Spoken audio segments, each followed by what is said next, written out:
Look what an irresponsible comment China is making. This really, when you think about China says the following. China says, the fentanyl is America's problem. Fentanyl is America's problem. Where is fentanyl produced? Well, China and Mexico from China they come to the border. Clandestine operations. So watch this here. So China's government on Sunday denounced on Trump's administration's imposition of long-threatened 10% tariff on China's imports while leaving the door open of talks with the U.S. Beijing said it would take unspecified measures. Go to the part where they say it's not our problem. Little bit low, Rob, if you could. Zoom in a little bit and find the fentanyl phrase. Trump on Saturday ordered 25%. Go a little bit. There you go. Okay, fentanyl is America's problem. China's foreign ministry, the Chinese side, has carried out extensive anti-narcotics cooperation with the United States and achieved remarkable results. Really? Okay. So then the U.S. is dealing with Mexico and Canada. This is not going to work out. It's just not going to work out. So this is not the U.S. of 1987. We had a 1.9% global share of GDP versus 2.28%, where we had a 15x lead on China. Yeah. You know what a 15x lead is? That means imagine you're beating somebody up. The score is, let's make up the score, 45-3 is the score. You're playing football. They got one field goal, 45-3. You're like, well, it's not fair. Throw some interceptions. Allow them to have some statistics so they can. I love you, Ronald Reagan. I got your picture on the wall. But I'm sorry, long term, that affects because China got so much stronger. I think Nixon had a lot of great policies. But Nixon also going off the gold standard and opening up China, there was also some measures there. So for us, I think this is a form of socialism to please the world. I don't know about that. I'm not fully there. So for me, I would sit there and have a conversation with exactly what the president did with Canada and with Mexico and say, you better get your act together to be safer or else we have a problem. We're not going to have any more of our kids dying because of drugs and fentanyl, and we're just not going to be doing that. You don't get your act together, we're done. So I have a very, very big problem with how lackadaisical those two countries are with their military, with making it a safe place. And if they're not safe, the border's not going to have a very big problem there. For me, it stops right there. Quick follow-up, and I love how you use the sports analogy. So if it was 45-3 40 years ago, how close is the game now? What do we 45-35? Just do 25? No, the score is 25-19. The score is 25-19. No, if we still have 45 is what I'm saying. No, we don't. Okay, we lowered. I see what you're saying. So if it's 45-3, 25-19, 20%, that's kind of like... They made a comeback in the second half. Do you know what the score is? What? The score is right now 50-40. These mother is making a comeback. That's the score. We scored 5 more points, and they've scored 37 more points. And we're sitting there saying, don't worry about it, guys. It's okay. Let them keep growing. Can I show you something very interesting? Why I think what you pointed out with Mexico is so important. I had Rob put in chat GBT. What are the most dangerous cities in the Western Hemisphere? You ready? Juarez? The top 3 are all... The top 3? Oh, my God. Juarez. 1, 2, 3, 4... 9 out of the top 10 cities are all in Mexico. Are you kidding me? So you're talking about international aid and how much you're spending on GDP for your military. How about your police forces? Oof. What's going on with these cartels? No wonder they want to label all these cartels terrorist organizations. Well, yeah. Oh. What has happened? The most dangerous cities? By the way, in Haiti, Port-au-Prince, where some of my friends are at, that's a full-on war zone these days. It's not even as dangerous. Scroll down to see where Port-au-Prince is in this. It's not even on there? Unbelievable. Where's Juarez? Right there. That's number 9. Juarez is dude. So you're telling me in Mexico, our neighbor, just to the south, 9 of the top 10 most dangerous cities in the entire Western Hemisphere are in Mexico? Yeah. And by the way, Bogota, I'm sorry, not Bogota. I've been to Bogota. What's the capital of Venezuela? Caracas. It's an absolute sham what is happening over there. You're saying that those cities in Mexico are more dangerous than Caracas? Yeah, but Adam, the fact that, listen, they let the cartel runs the show, okay? And the amount of shit that comes over our border, from the drugs, from the sex trafficking to everything, how are you guys not dealing with your problem? That's your problem. Yeah. So deal with that shit. That's not, why is that resting on us? Tom, can you be a devil's advocate to what I just said? Could you do that? Like, find a leak to the argument I just gave. Well, so kind of hard for me to do because I agree with you, and I agree pretty strongly with you about what has happened and how it has all come back. And there's numbers that back up what you said about specifically Canada. You know where NORAD is? What's NORAD? You're in the Air Force. I don't know the actual acronym. NORAD is in Denver or in Colorado? Colorado. Thank you, Adam. Good. Colorado Springs. Yeah. NORAD, North American Air Defense. It's a joint effort to protect Canada and U.S. airspace on the north side from Russia sending over. And by the way, Canada committed, here we go, Pat, $38 billion over 20 years in 22 during COVID. And it was to upgrade it because it needs upgrades and stuff, and Canada is not really paying its fair share. So we are protecting Canada. It's not just a metaphor you're talking about. NORAD was built to protect Canada, and they're doing an advanced computer upgrade right now, which is $1.5 billion. So that's like 1 year of Canada's contribution, $40 billion. So what you're hearing is absolutely correct. They're underspending, we are spending, and the numbers back that up. So your point about Mexico and Canada not spending because we have a strong neighbor next to them is absolutely correct. And going the other way, so you say, okay, well, you're not going to put the tariffs in place because I can't play devil's advocate because I'll give you some other facts. China never let the renminbi float with international currency. And so they played games. That's sort of a negative tariff. You follow that, Pat? You won't let your currency float with others. That's like a tax on other people because you're artificially undercutting them on the price of goods and services on an international scale. And so I agree with some of what Reagan said in 1987 in the history books. But today you have to look at it and say, wait a minute. You can't look at this isolation. China didn't let its currency float. I look at it. It's hard for me to be the devil's advocate because I agree with you. Times have changed and things are different, and we're getting leadership. And the other side, Chuck Schumer waving guacamole around. If all you got, Chuck, is guacamole to talk about, Coronas, that tells us all we need to know about your position on the topic. Yeah, I have a problem with that. And by the way, play this clip, Rob, and then go to the other one with CNN showing the trust American people are uncomfortable with. Here's Schumer for you. Let's just take Super Bowl Sunday, okay? Yeah.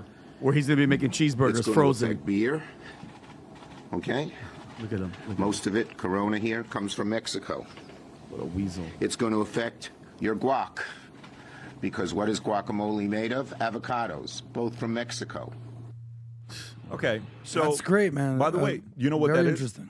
That works for day-to-day average Americans. Like, oh my God, my price is going to go up. But the real question is, we also have Bud Light. Yeah. We have, Coors. We have, what else do we have? We have, go to another one. What other drinks do we have? California makes guacamole as well. We have plenty of different opportunities Modelo, with guacamole. that's in a price war. We have a lot Corona. of them. Listen, I'll go old school too. Where's Mickey's made out of, Tom? Mickey's Big Mouth? Right. Where's that made out of? I thought that was in the United States. Yeah. Mickey's. I'll go to, if it comes down to that, that's the messaging, right? But play the clip, Rob. Mickey's is from where? Wisconsin. Milwaukee. There you go. So, who was the Hall of Famer from Milwaukee Brewers? Not George Brett, the other guy. Harmon Killebrew. Yount. Robin Yount. Yount. So, can you go to the other clip right Milwaukee's there? Go best. for it. You got 3,000 hits, by the way. Go ahead. I feel like Howard Stern's mother. Something horrible has happened here. That's what's going on here. Getting on my biggest New York Jewish accent I could. Trump's tariffs on Canada, China, Mexico. Look at this. Just 38% support. You don't have to be a mathematical genius to figure out that 51% oppose is larger than the 38% support. Look, Trump has done some fairly popular things in his first few weeks in office. This is not one of them. No. Horrible, horrible, horrible, to quote Charles Barkley. The American folks are opposed to these tariffs. When you ask it specifically like this about the three countries, or if you ask it more vaguely about tariffs overall, they simply put, do not like it, Mr. It's interesting. Even with China in the question, people say that they are opposed to tariffs. The majority here, and there's not a majority on a lot of things these days. How about how Americans say they want to see Donald Trump focused in this first 100 days and whether tariffs should be a focus? The two big focuses for Trump in the polling are immigration and the economy. Tariffs ain't it, my dear friend. Tariffs ain't it. Trump should focus on tariffs. In November of 2024, when Ipsos asked it, it was 1%. Look at what happened in December of 2024. It doubled, but to only 2%. When you double to only 2%, you know that the American people don't want Trump's focus to be here. They don't like it. They don't want his focus to be there. They want it to be on other issues. I'm Are sorry. Are they paying attention? Yeah. I'm sorry. I genuinely feel this way. I don't think most Americans understand tariffs. I don't think most Americans understand what they're there for. I don't think that they want Trump to focus on it because they don't want to focus on it. They just want to live their lives and do what they got to do. But go talk to the parents or the family members of someone who has died from fentanyl. And we know that I just literally came back from New York because I was at a friend's funeral because he overdosed on fentanyl. Accidental. I wouldn't even say overdose, but go ahead. The reality is this is a problem. This is a epidemic. The opioid crisis is a real thing. It's been here for a decade or two right now, and the doctors just giving out pills and Vicodins and Oxycontins and all these sort of like pill labs that are popping up all over the world. China, Mexico, basically throwing them in here. So if you're Trump and you're like, all right, I have two options here. Okay, Corona and guacamole might cost a little bit extra, or let's save literally tens, if not hundreds of thousands of lives. For Trump, it's not even a question. By the way, there's one thing, one thing is getting clearer and clearer and clearer. Trump actually has an ideology. Before, he was sort of like, whatever people want to hear. One thing he's always said is, what does he tell all his kids? No drugs, no tattoos, no drinking, no smoking. He's seeing drugs pour through Mexico and Canada, and he's like, enough's enough. We're putting an end to this. So I think that's a major part of why he's doing it. Fentanyl deaths in 12 months, it was 100,000 Americans dead. That's 2 Vietnams. Where's that, the war on drugs that we had? That is a war. And you're right, Adam, the average person, tariffs, they don't know shit. They don't know. Okay, we have to fight fire with fire. What's he supposed to do, Pat? Bomb them? Let's just bomb Mexico. No, you idiots. That's what we do. You hurt them in their wallet, and that's how we roll, bro. Tom. I'm proud of them. Good.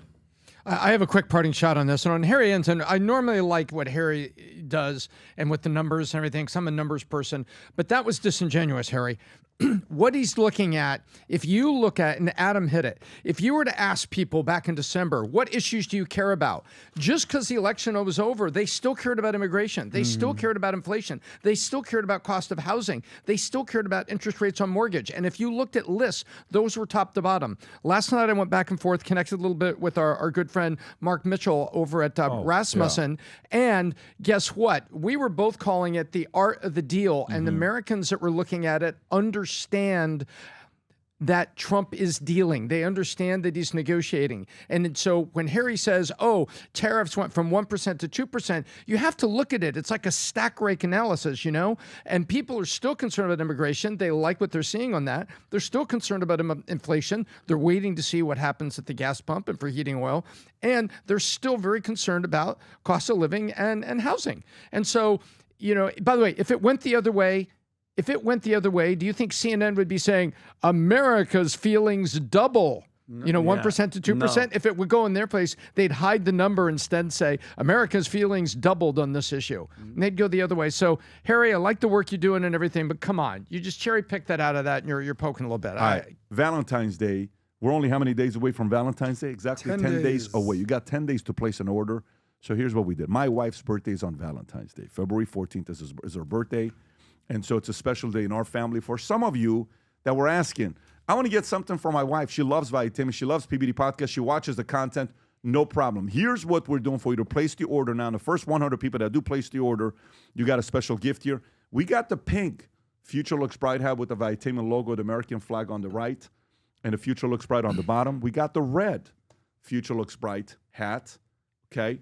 Then we have this new black. By the way, this sweater's quality is insane. But ladies, you asked for it, you're getting it. And our ladies are actually wearing this on Valuetainment with the Valuetainment logo. And on the back, that says Future Looks Bright. This looks so good that even Adam was thinking about wearing it because Adam likes black and silver. All the time. And then we have this red one here and a few others, pink hats that's out there as well. The red Valuetainment logo with the Future Looks Bright, this material. That sticks out? Oh, my God. Vinny, just feel the material that sticks out on the silver at the front. It's really soft and it's got an emboss to it. It's insane. Like a nap so on that thing. for the first 100 people that place an order for for Valentine's Day, Rob, if you can go to the top, you get that sticker that says, I love VT, okay? Be my VT Valentine, which is kind of cool. The V and T are together as well. And you get the gold and black Valuetainment keychain. So if you get the stickers, you get to put the stickers. The other day I had this sticker that I'm putting on my phone. It says, I am VT. Stickers are going to, listen, I'm 46 and I still like stickers.